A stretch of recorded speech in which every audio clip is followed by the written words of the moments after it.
hello. How's it going, people? Welcome to the stream. Welcome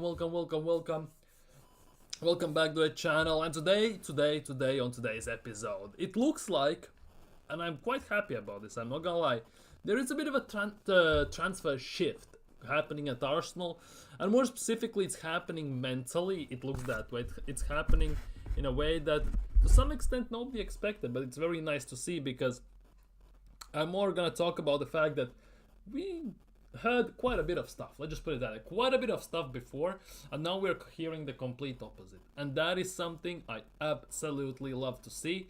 Arsenal apparently are eyeing a new target as well. We're gonna talk about that. New potential number 10, number 8, depends how you look at it. Nico Williams still up in the air. Daily Nico Williams is still happening, so we will have to talk about that, of course. And after everything, of course, tomorrow Arsenal at 8 p.m. are facing Crystal Palace. So what we're gonna do is also gonna have a a match preview for Crystal Palace game. So if you're new around here, subscribe, smash the like button, all that good stuff, and leave your thoughts down in the live chat. Big up Nathan, he was already here before the stream began. Big up Nathan. We're gonna talk about the player a bit later on, but what we're gonna kick things today off is this. Apparently Mateusz Cunha is very close to signing for Manchester United. We all know Mateusz Cunha. He has been linked with Arsenal potentially as well. There were some more speculations about him joining even Arsenal, given the fact that Andrea Berta is the one who signed him from, I think at the time it was RB Leipzig, to Atletico Madrid. He's also the one who sold him to Wolves, by the way. And now there were some rumors, some going around and talks that he might come to Arsenal just because he has that connection. But it looks like it's not gonna happen. Mateusz Cunha to Manchester United apparently is very, very close. Cunha thinks United are one of the biggest clubs in the world. Well, to be honest, there's nothing to think about. No matter how deep in the dumpsters United are, even now, they still are one of the biggest clubs in the world, no matter how you look at it. And their current Premier League position would not put him off for a potential move. He sees it as an opportunity basically to raise the club, I guess.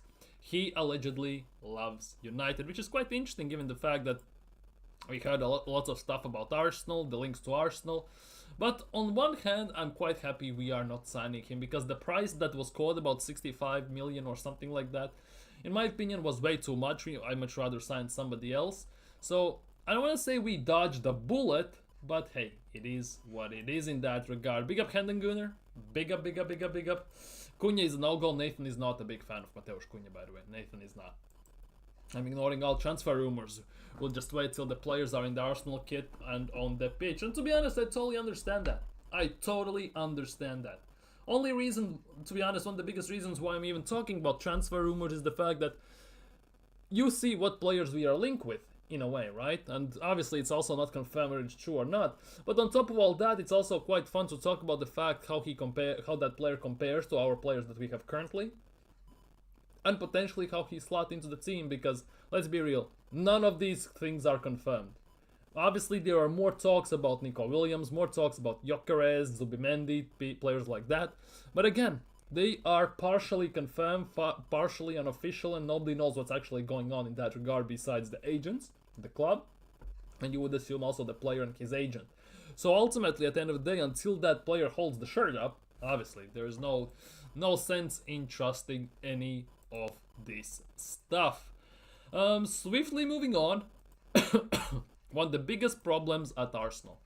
Not just this season, well, specifically this season, let's be real, but since we haven't signed a proper striker.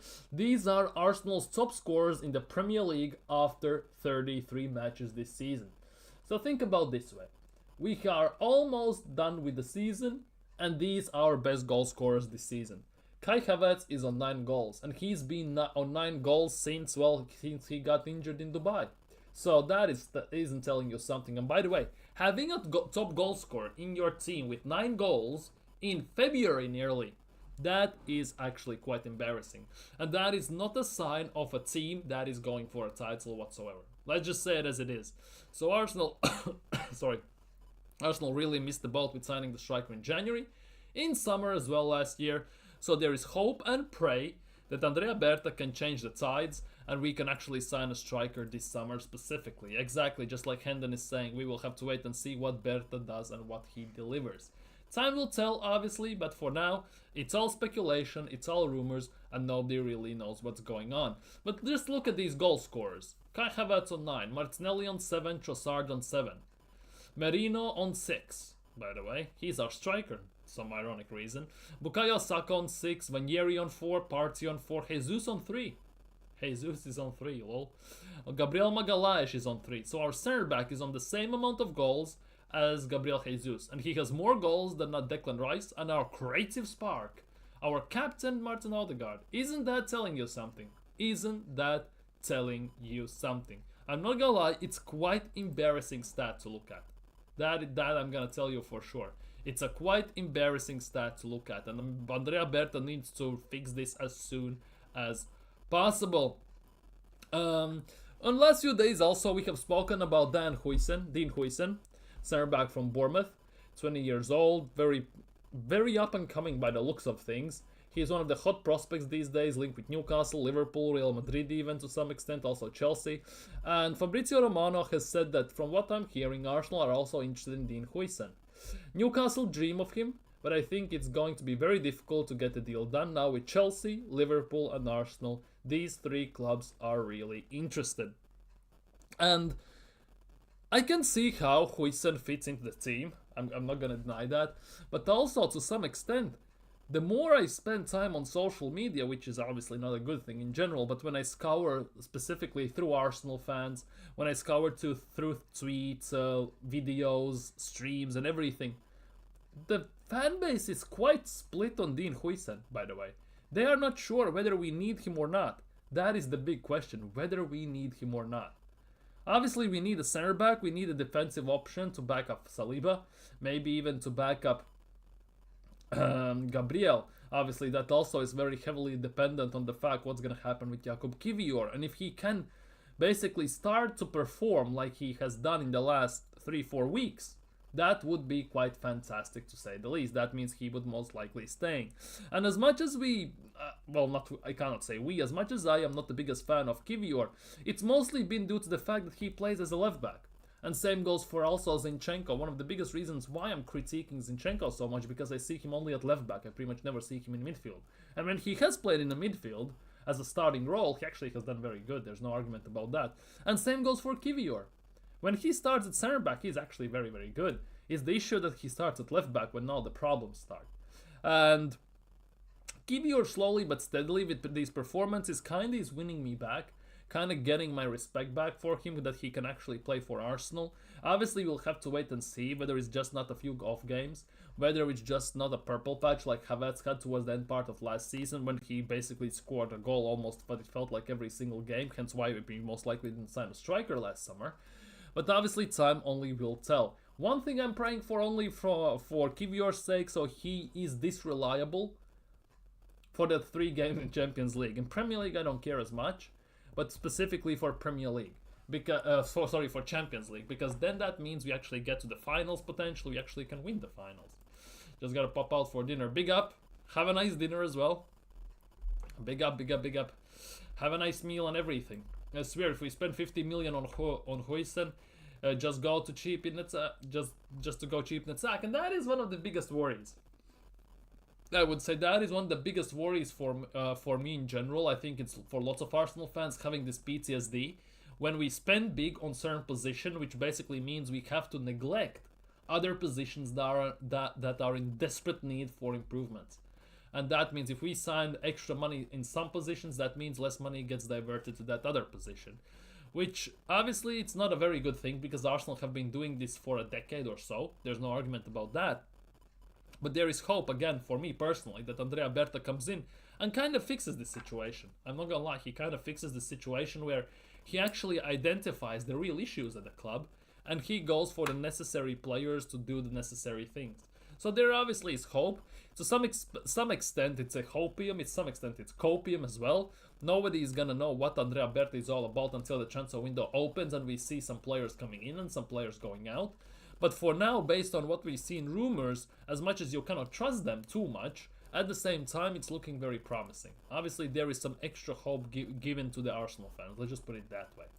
City are 1-0 up on Villa. Silva has scored in 7 minutes. Well, that's good for City, bad for Aston Villa, because Aston Villa is also fighting for the Champions League. They need to win this game to be on 60 points so they can actually have a chance to get that top 4. Get Town a free as a backup. Maybe that could be an option. We don't see Arsenal do much business in free agency. Obviously, we have seen Andrea Berta do some quite good business regarding free agents in Atletico Madrid. The thing is, though, Arsenal have never been this club that signs players for free. So the question is, will Andrea Berta also put his hammer down and change the structure and change the way the club sees these things also in that regard? That would be very nice, fresh of Berta, I'm not gonna lie. Because every single summer, there are 2, 3, maybe 4 even, if not more, very good free agents you can sign. It's just we never take a punt on them. We have never had. And when we do, we sign players like Cedric Suarez. So make from that as you will. So hopefully maybe there is also just some shift in tides in that regard. Very big hope. I know again it's some copium and all this stuff, but hey, dare to dream. Dare to dream. As at the moment I'm dreaming that we actually can win Champions League. I am dreaming that we actually can do some business also for the transfers on free agency as well, and do some good transfer business. Here we go. Some proper talk, some proper players. We're gonna kick things off today with Rafinha. Ironically enough, with Rafinha. Remember Rafinha when he was at Leeds, when Leeds were in Premier League? And Rafinha was leaving Leeds, and Arsenal were linked with Rafinha, Chelsea were linked with Rafinha. But ultimately he left for, obviously, Barcelona, and this season he arguably is on one for Ballon d'Or even, potentially. If he can keep this up with Barcelona in La Liga, in Champions League, in Copa del Rey, and everywhere. So that will be very interesting. But according to TBR Football, our intermediaries have informed Arsenal, Chelsea and Liverpool that Rafinha is available for £80 million this summer specifically. Which now raises the question, which I want to also give it to you all. If there was an opportunity for Arsenal to sign Rafinha for 80 million for the left wing spot, would you do it? That for me is the big question for you all. Because Rafinha, how old is he? I think he's like 28 if I'm not mistaken. Yeah, Rafinha is 28. One of the biggest issues with the left wing specifically is that the market at the moment is very thin. Ironically enough, it's very, very thin. Unless you want to sign Vinicius or Rodrigo that are going to cost you an arm and a leg. Arsenal basically missed their opportunity to sign Kvaratskhelia for 65 million in January. Which means Arsenal are now left with makeshift options. Coleman for free, Semenyo, obviously here is Rafinha, Nico Williams, players like that. So now you basically have to find out the best of the rest, if that makes any sense. Now the biggest question for me though is with Rafinha is the way we play football, would that suit him? Because we have seen how Hansi Flick plays football, and it's completely straight opposite of how Arsenal play football. Same goes for Rafinha when he was under Marcelo Bielsa at Leeds. They also played completely opposite style of football as Arsenal are playing right now. And he thrives in these situations where he can get on a counter, use his pace, attack with pace to defenders, he can get dribble, skill past them. He has a decent left foot on him, very good long shot, he can cross the ball and everything. So that's the big question. Would you take a punt for 80 million on Rafinha as well? To be fair, I wanted Rafinha in the summer. Yeah, that's true. Dathan wanted Rafinha. I thought Rafinha was done and dusted. Obviously, kind of maybe jumped to conclusions because that also was solely based on the fact how Barcelona played under Xavi. Because under Xavi, Lewandowski looked like he's done. His career is done. Rafinha looked like he's one of the most useless players you have seen on the wing. Now with Hansi Flick coming in, putting in his own system, his own ideas, it's like they have caught the third, fourth wind. They are all scoring goals. They're all on fire. And they're blitzing goals left, right, and center. So, obviously, we cannot write off players or in general. You basically need to find the proper system to play them in. So, basically, that's the big question for me. Even if we sign him, Does he fit the Arsenal system? Because currently looking at it, I'm genuinely am not too sure, to say the least. But that is the big question. But now 80 million for a 28-year-old is a lot. True, 80 million for a 20-year-old is a lot, but Arsenal signed Aubameyang for 60 million, and Aubameyang was what at the time, 27 if I'm not mistaken. Arsenal signed him in 2018, right? So that's 7 years ago. He was 28 as well. Arsenal signed Aubameyang when he was 28 as well for 60 million. So there's obviously there you have to take punt on these guys to some extent. And I don't think Rafinha would come on cheap for three big reasons. First things first, he plays for Barcelona, so that is the first case, because Barcelona is gonna play hardball because they need the money. Second of all, Rafinha has had arguably his best season in his life, so and still is having.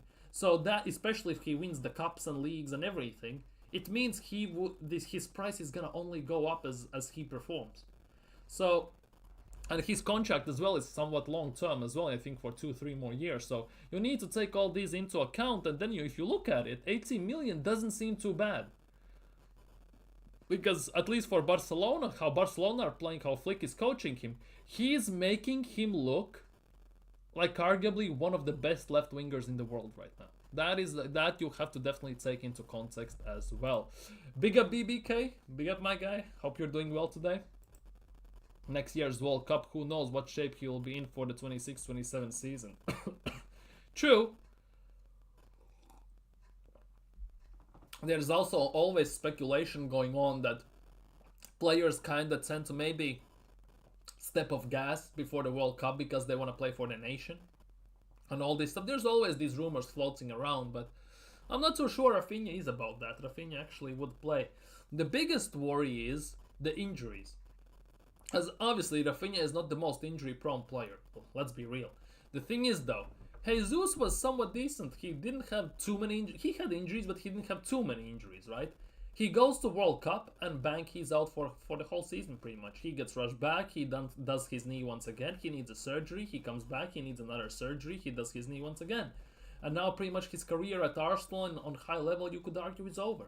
So there's always these speculations, there's always these uncertainties that can happen. But ultimately, currently, I don't think it would be the worst option. Obviously, in summer, the 60 million, now 80, it's a massive rise, 20 million. But hey, you have to pay for quality if you want to. Let's be real. There's no argument about that, though. Moving on to one of the things I mentioned in my title, which is very massive for me. And one of the things I've mentioned in my title for today's stream is shift in Arsenal's transfer policy, transfer mentality, in transfers in general. And here it is why. Arsenal's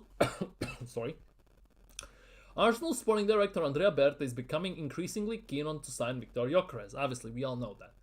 TBR Football can reveal the club want a win now striker. And I gotta quote this again and emphasize this again. Win now striker addition. And Berta believes that Gyökeres might be the final piece to the jigsaw. Arsenal have continued to do their work on Gyökeres and have been conducting background checks, as they all do on major targets. Those reports have all been glowing. As a person, character, aside from his talent on the pitch, which the club are already convinced about. And here is the thing. That for me is genuinely music to my ears. The club wants a win now striker. And this is why I'm very happy that I don't hear too much talk about Benjamin Sesko. Because when we were linked with Sesko quite heavily last summer, it was always, oh, he fits the youth project, he fits the team with young players, they will gonna grow and develop together. But let's be real, Arsenal are not in a situation they can grow. They need to grow instantly. They need to grow, they need to develop or anything. Because the window to win something is very small until we need to go in a massive rebuild once again. Especially if we lose some of our best players. We have been in this window for 2.5 years now. And the window is closing quite fast. I'm not gonna lie, it is closing quite fast. Next season, you can bet your ass that Man City is gonna be up there. Liverpool are making moves in the big window, and it looks like they're gonna aim it for it once again. So you cannot help wonder that Arsenal, the window has maybe closed shut once again on Arsenal, obviously. But for me, the bigger thing is the change in mentality. Win now, striker. That is something I want to hear. Because all these developments, it's for the future, it's all this stuff. I was sick and tired of it. I was saying this for the longest time. Arsenal don't need any project players. If we were in phase 1, as Arteta likes to call it, okay, cool. Go for Sesko, for some extent, right? But we are in the moment, in a situation where we either win now, or we are screwed for the next 2-3 years potentially once again, and we're going to be a top 4 team, and we'll need to rebuild and redo some positions in the team once again. So here we are. Win now, striker. Genuinely music to my ears. That is something I absolutely love to hear, and something I haven't heard from Arsenal pretty much ever. Let's be real, because the same thing happened with Van Persie, same thing happened with Cesc Fabregas, same thing happened with many of those players. Let's be real. They all went to board, said, what's your plan for the future for winning stuff? And they said something different. Well, we need to pay off the stadium. We need to do this. We need to do that. Basically used every single goddamn excuse not to build for win now situation. And hence we are here we are now. No league title in 20 plus years. No Carabao Cup in 30 plus years. And no FA Cup for 5.5 years. And obviously no Europe. We don't even mention that. That goes without saying at the moment. So yeah, win now. Win now, and we are not talking about the dog here, don't get confused. Finally, it looks like there's a shift in mentality at Arsenal for transfers, and we are waving goodbye to potential project players. Obviously, signing some youth players, some 19, 20-year-olds, 18-year-olds for the youth team, maybe to someone to go to be an understudy, to get loaned out and stuff like that, I'm all cool for that.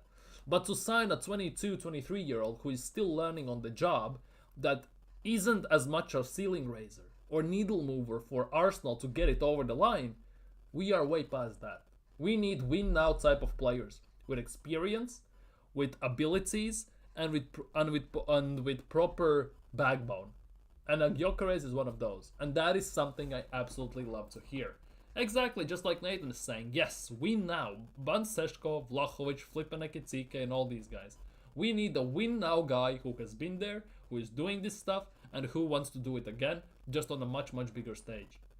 And that is something I absolutely love to hear. Big up to Andrea Berta for shifting this mentality. Because it's not a coincidence that as soon as Andrea Berta has come in, all of a sudden, Seško talk has gone almost grave silent, and Gyökeres has shot up into stratosphere.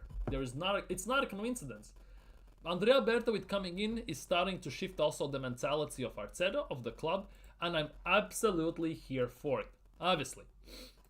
However, as Hendon said about a few minutes ago, we have to see what Berta will deliver. And this is something I'm reading right now, and this is music to my ears. This is what I love to hear, and it looks like Andrea Berta is ready to deliver, and deliver fucking big. That is some fantastic news if you are an Arsenal fan. I'm not gonna lie. Moving on to Nico Williams. It feels like daily Vlahovic, daily Dusan, daily Awar, and all these guys have been now replaced with daily Williams. What it feels like. And this is also something that really, really makes me very interesting about this. This makes me feel very weird, because Arsenal might be discovering some other options. Arsenal are yet to fully make up their minds on whether they will make a move to sign Nico Williams. But the player is a key target. Give Me Sport source have confirmed, while Mikel Arteta would also love to bring him to the club. Private suggestions to Give Me Sport have confirmed that although Arsenal are wary of how much Williams is going to demand in terms of salary, the player will not let such an element stand in the way of him making a move, if that is what he decides to do. And that again is something actually very nice to hear. Because since we got linked with Nico Williams, all we have heard is Arsenal are on fire for Nico Williams. Nico Williams is the number one target. Arteta wants him desperately, and all this kind of stuff we heard all over the place. Now, again, Andrea Berta comes in, and all of a sudden we start to hear stuff like this. Arsenal are yet to fully make up their minds. Are yet to make fully up their minds. And this is obviously, I kind of playing into my hands, because as much as Nico Williams is a decent player, I'm not the biggest fan of Nico Williams, and I strongly don't think he's the best option for the job for us in the left wing. Especially with 50 million, him demanding about 300 grand a week potentially and all this stuff. I strongly don't believe he is the right guy for that left wing spot. Because even if you look how he plays, he looks like maybe a bit juiced up, improved version of Martinelli to some extent. But Martinelli maybe even has a better finishing. And on top of that, he may do good for Spain national team, but he is not doing good for Athletic Bilbao. Yes, Bilbao are gonna play Manchester United in the Europa League. At the same time, I don't think he's the right man for the job. Regarding Arsenal, obviously for me the right man got signed was Kvaratskhelia. He got signed to PSG during January. Now we are seeing links with potentially with Rafinha and players like that. I would not be the worst. That would not be the worst case in signing Rafinha to some extent. In the box, yes, but he has better finishing outside the. Yeah, that is the case. In the box, yeah, he is better. Martinelli is better. Outside the box, Nico Williams is much better. I'm not gonna lie. Crossing wise, they are very similar. They have some similar traits as well. I'm not gonna lie. They have this weird ability, both of them, by the way, to put their head down and run the ball out of the play at the byline. They have this ability. I see him do this at Bilbao as well. And that for me is the biggest thing. Williams is more comfortable on touchline and isolates. Yeah, that's because one thing that makes Williams superior to Martinelli is the ability to dribble and skill with the ball. That is one thing I have noticed for Spain, for Athletic Bilbao, especially when he plays also on the right wing for Bilbao and Spain when they switch wings, which Arsenal obviously never do. More on Arteta, fuck's sake.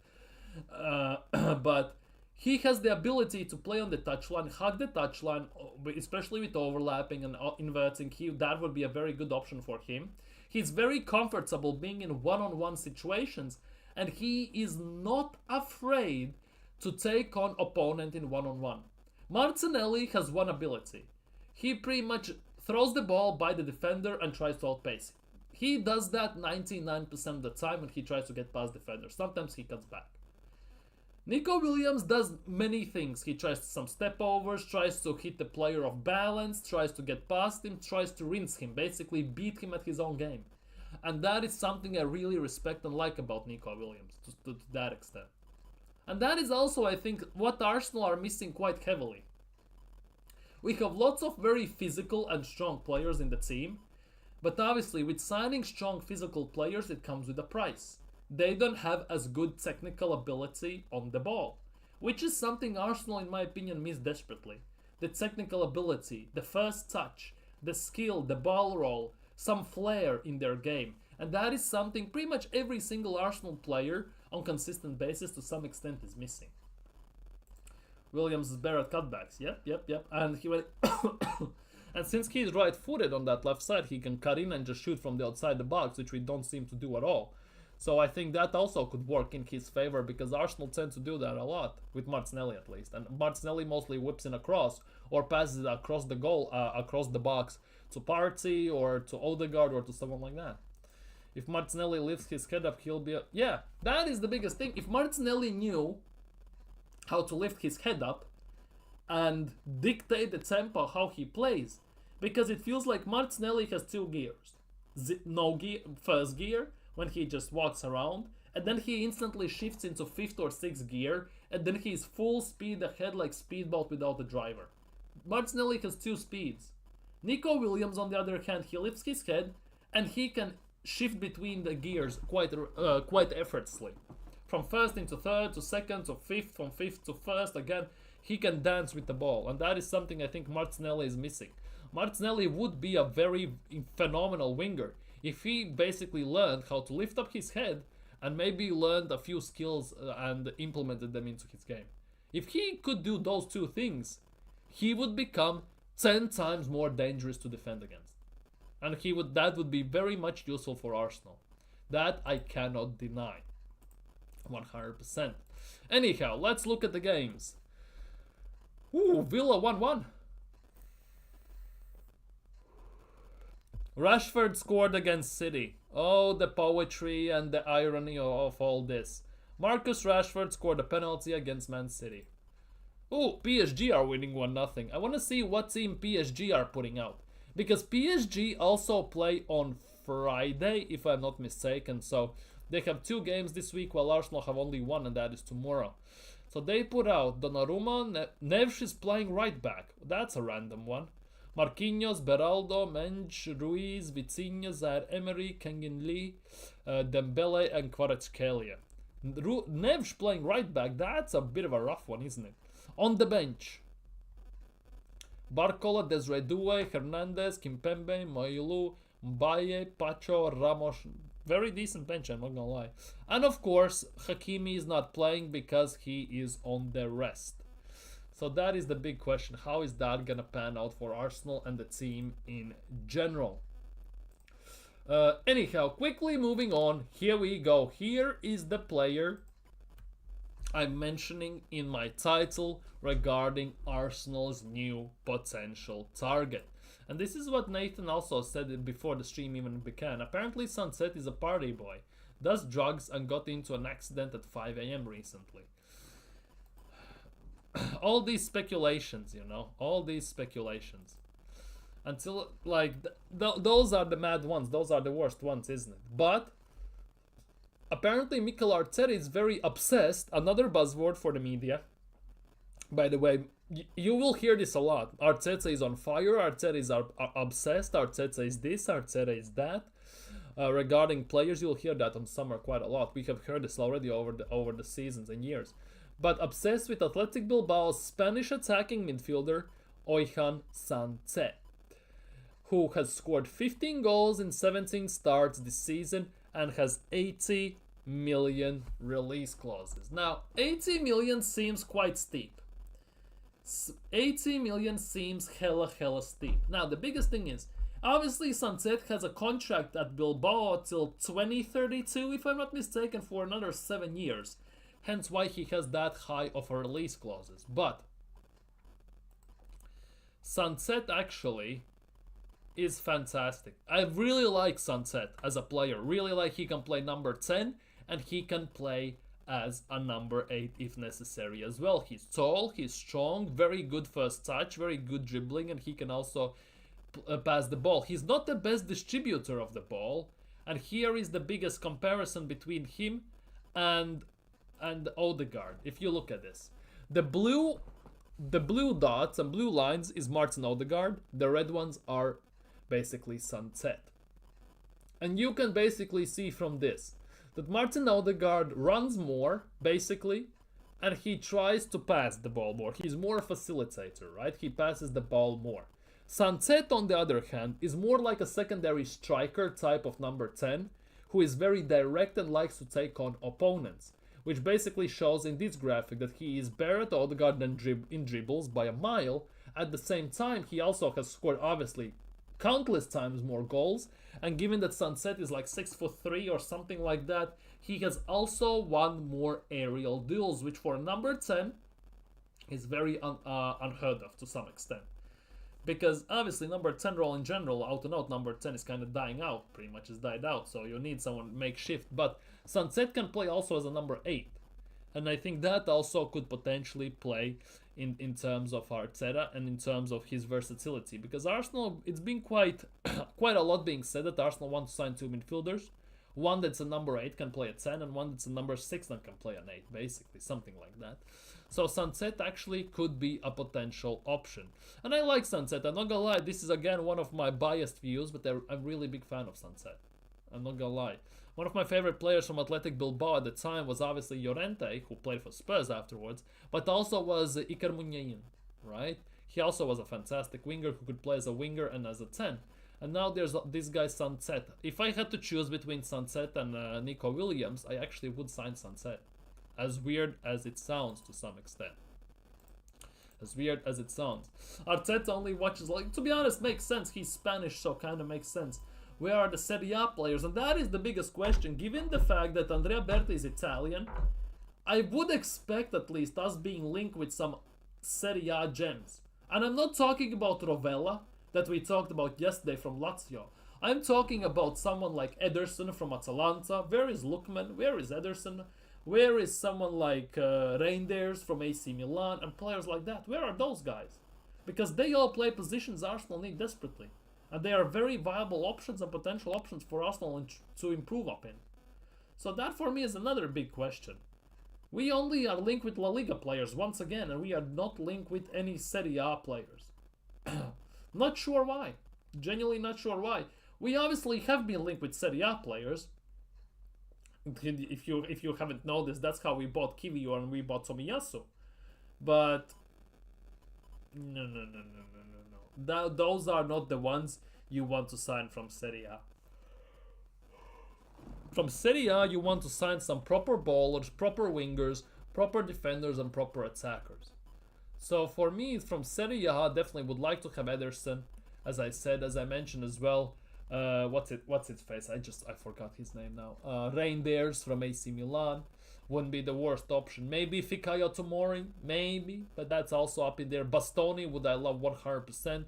Barella from Inter Milan, I also would love 100%.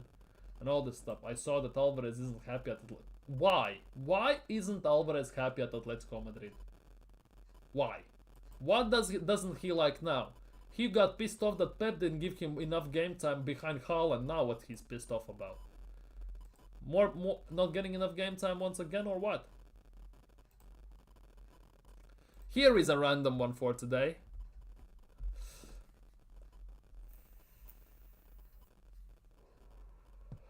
Apparently, Arsenal have added Delap to shortlist as Andrea Berta makes major transfer strategy shift. Not sure why, but I kind of get it. Delap as a secondary striker might actually work.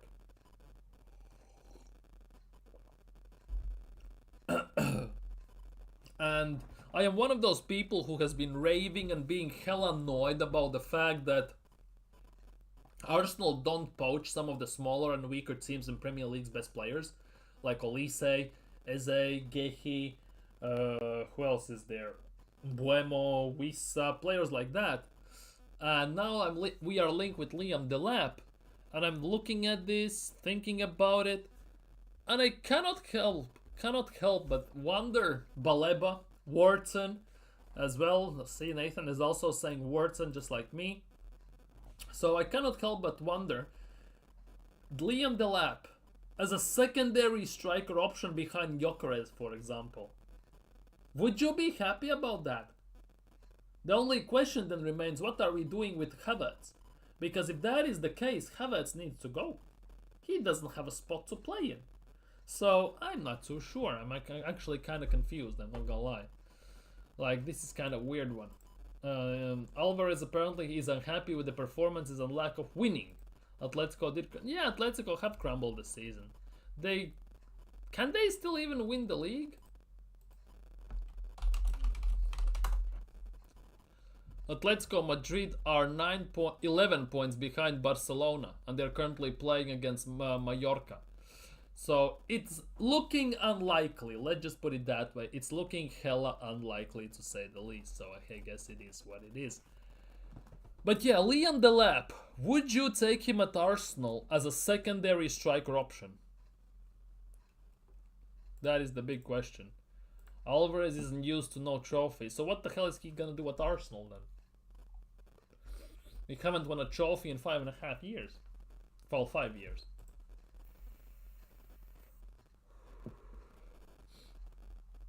And to be honest, even if we signed Alvarez, right? I'm not so sure he's the final piece to the team.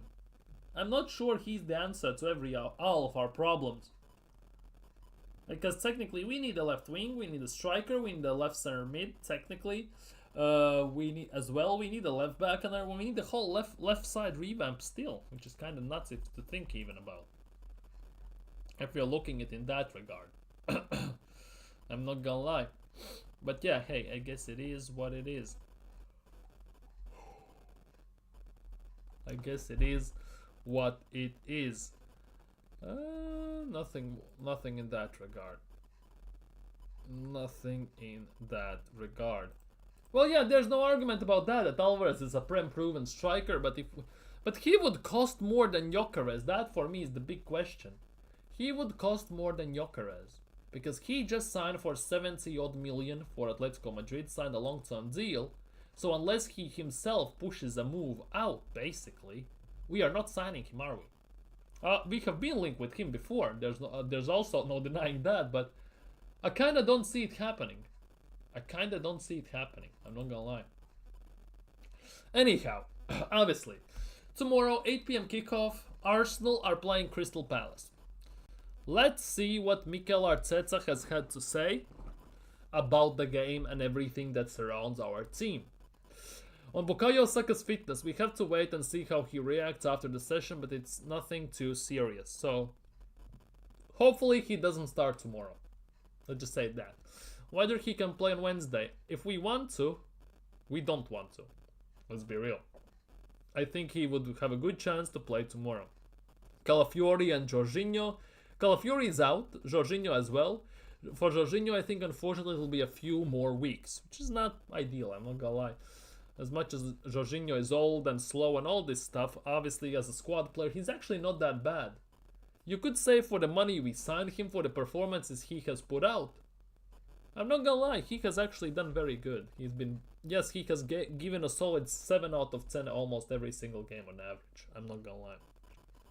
Of course, in the mind you have imprinted the fact that he gave the ball away to Maddison against Spurs so we can draw 2-2 and all this stuff. But let's not forget he scored the winning goal against Aston Villa. That ricocheted off the bar and hit the head of Emi Martinez to go into the goal. He has made some great passes for us to score, key assists through balls and everything. So he has been somewhat decent, I'm not gonna lie.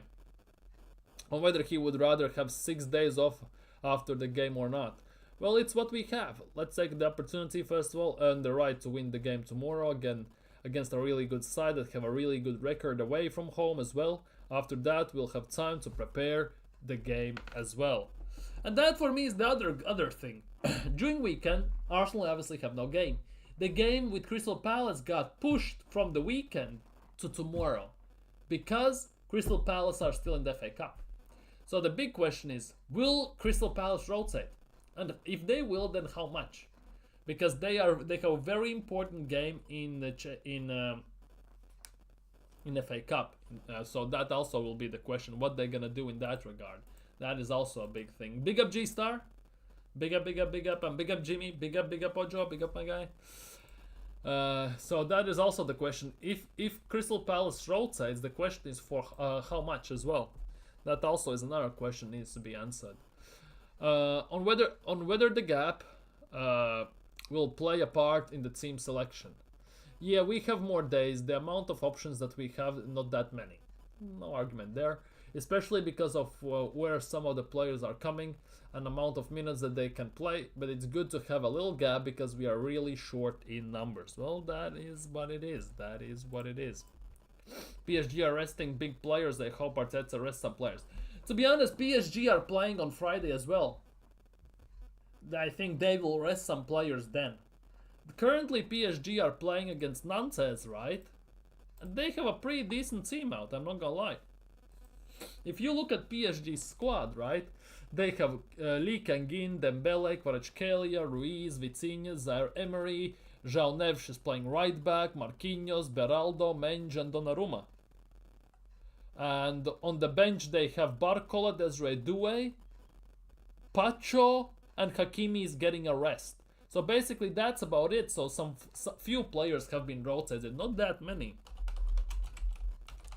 If I'm not mistaken, PSG, see, yeah, here it is, April 25th on Friday, 7:45 UK time. PSG are playing against Nice. They have another game. Arsenal tomorrow have a game, and that's it till Tuesday when we play PSG. PSG have games still on Friday, so we technically gonna have one more time off. It comes with some advantages and disadvantages, obviously, but it is what it is. On experiment without Thomas Partey, yeah, well, the reason for it was because Thomas wasn't available to start the game. At the end, we decided not even to play him because he wasn't feeling particularly well.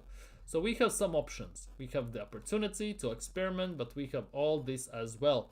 I don't think Thomas will start tomorrow as well, because if Arteta wants to do anything, he will have to experiment for the PSG game tomorrow as well, because this is his last chance to experiment even.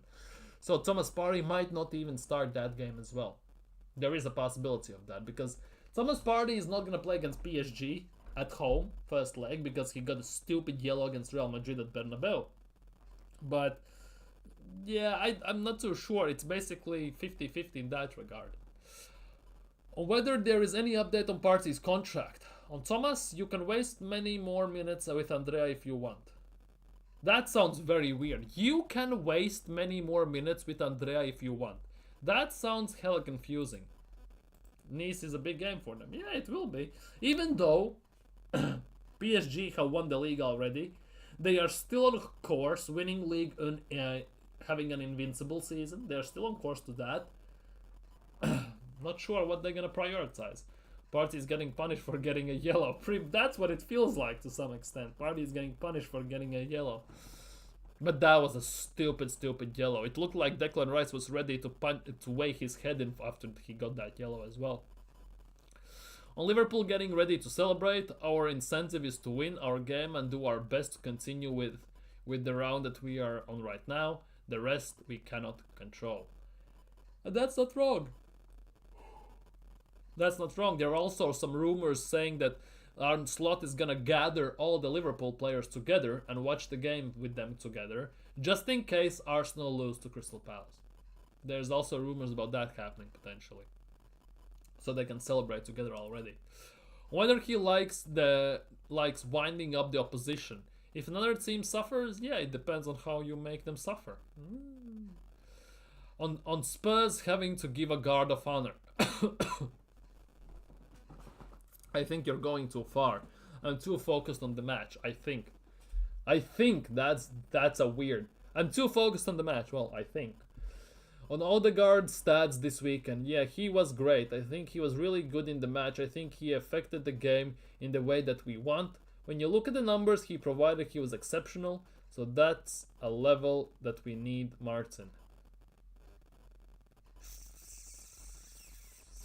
Okay, swiftly moving on. On Wilshere becoming interim coach at Norwich, yeah, Wilshere is going to be interim coach at Norwich for the last 2 games of the season for Norwich City. And the last game of the season for Norwich City is against Cardiff City. And guess what? Cardiff City coach is Aaron Ramsey. So 2 ex-Arsenal some favorite midfielders at the time are going to face each other as managers. That's kind of unique to some extent, I'm not going to lie. On whether Martinelli's contributions have been overlooked. Certainly not by us. But when you look at the consistency shown over the last few years, the amount of goals he scored at his age, and the contributions a big club like Arsenal, it's not easy at all. So I think he's on the right path. He's a fantastic player to work with. His work ethic, his understanding, his desire to play every minute of every competition. That's the kind of characters and leaders that we want in the team. And I'm very, very happy with him. Well, keep shoveling. On Oliver Glasner's job so far, well, he has done a good job. Swiftly moving on. On our 5-1 win over Palace in December. Okay, moving on. On the temptation to rest everyone ahead of PSG. Now we're cooking. We cannot think in those terms. I think when the players are fit and they're available and they want to play, they have to play. Maybe besides Saka, I would say that. And Saliba and Rice, so nobody. And they're in their best when they're playing and they have consistency in their performances. And to some extent I kind of can agree with this. Because if you are in this rhythm playing every other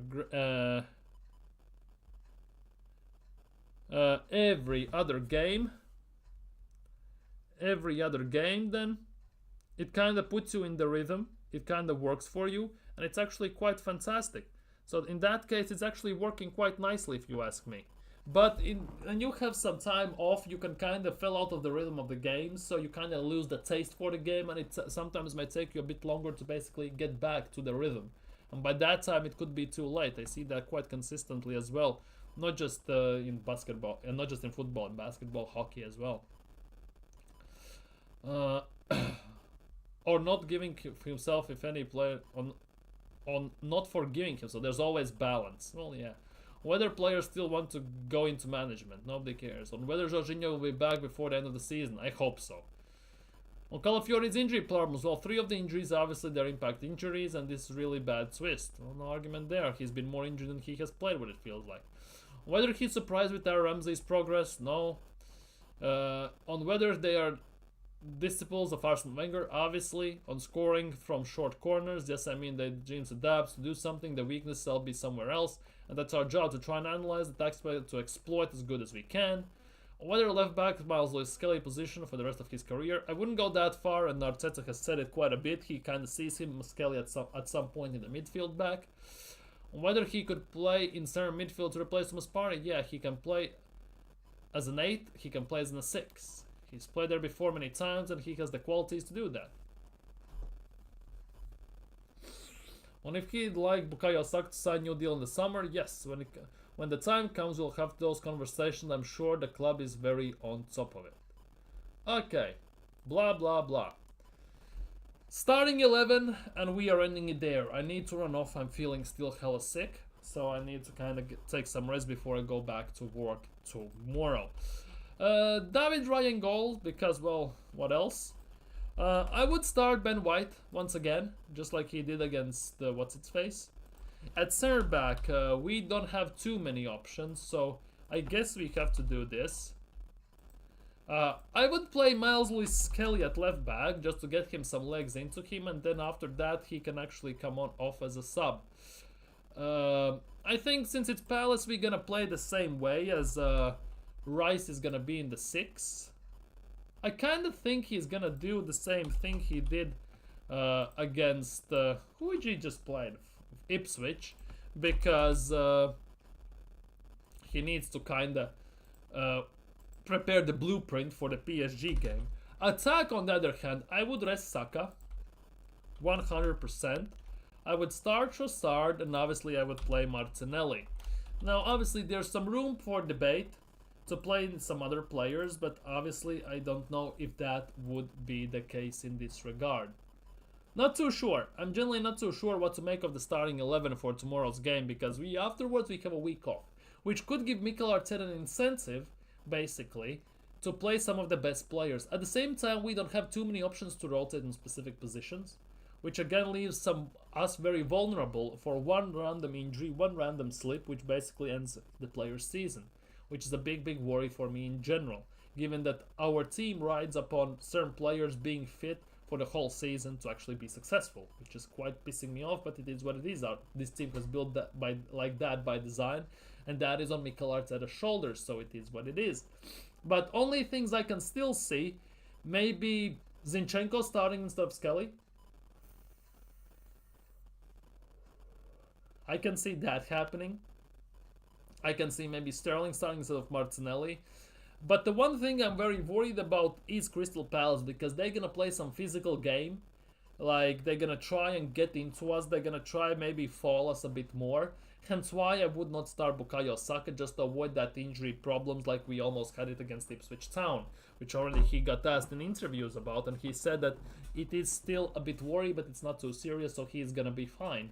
But long term, it can do more harm than good. So that again is a big worry for me if you say it that way. But I think this would be a proper 11. I think this 11 is good enough to win Crystal Palace. Like, obviously, at the end of the day, Premier League at the moment means nothing to me, because finishing second, third, or fourth means nothing, especially given the gap we have behind Liverpool. No matter how you look at it, no matter what top gooners want to tell me, this season has been some sort of a failure in terms of Premier League. We have regressed in terms of performances, in terms of goals scored. Let's be real, we are not that far off we are a few bad results away being overtaken by Nottingham Forest or someone like that. So it is what it is, I guess. We're gonna look at that a bit more, much deeper when the season is over. We're gonna do some season reviews, and we're gonna talk about some players, keep, loan, sales, and all this stuff. We're gonna have to look at it that more then. But currently, Premier League, I think top 4 is secure pretty much. Where we're gonna finish second, it looks very likely. Where it's gonna be like that or not remains to be seen, obviously, because there is still 5 games to go and there's still every chance to basically screw it all up. Because I don't think Liverpool are gonna lose all 5 games and Arsenal are gonna win all 5 games, because technically, mathematically, we can still win the league. Where is it gonna happen? No, it's not. Let's be real. So, like second, third, it doesn't mean anything. At the end of the day, it has been regression and it has been quite poor season. Unless, at least Premier League wise talking, and FA Cup talking, and Carabao Cup talking. Champions League is still up in the air. If we win Champions League, oh my goodness gracious, I will be the most shameless person you have ever seen. But yeah, in terms of this would be my starting 11. I'm going for 3-0 Arsenal. I think Crystal Palace is gonna rotate as well, because Crystal Palace during the weekend have a FA Cup game. Again, in FA Cup game, very important one. Who are they playing in FA Cup? Because that also could influence a lot. FA Cup semi-finals. Who are they playing in FA Cup semi-finals? Yeah, they're playing Aston Villa. See, they're playing Aston Villa in the semi-finals, which definitely will be a very tough challenge. So I think Crystal Palace is gonna rotate a lot. They have pretty much secured mid-table finish, and this is their first chance on a trophy in a very long time. So I think they're gonna go for it, which means they're gonna rotate for specifically this game. So that is that. I'm going 3-0 Arsenal. Hopefully it comes true. Would love to keep a clean sheet to boost the morale of the players and everything. So let me know your thoughts down in the comments below. I'm gonna end the stream here because I'm still not feeling great. Like the cough, the temperature, it's everything killing me altogether. But I just want to stream and everything, so I'm basically streaming when I'm being sick, when doctor is saying I shouldn't. So hey, don't tell him. So yeah, it is what it is. But for today, I am out. So like, comment, subscribe, hit that bell. Tomorrow there will be no stream because Arsenal play late in the evening and I don't stream during those days, unfortunately, but it is what it is. Maybe if I get a chance I will push out the video. Time will tell. But for now, I am piecing the scene. Have a great evening, have a great tomorrow, take care, and see you very, very soon.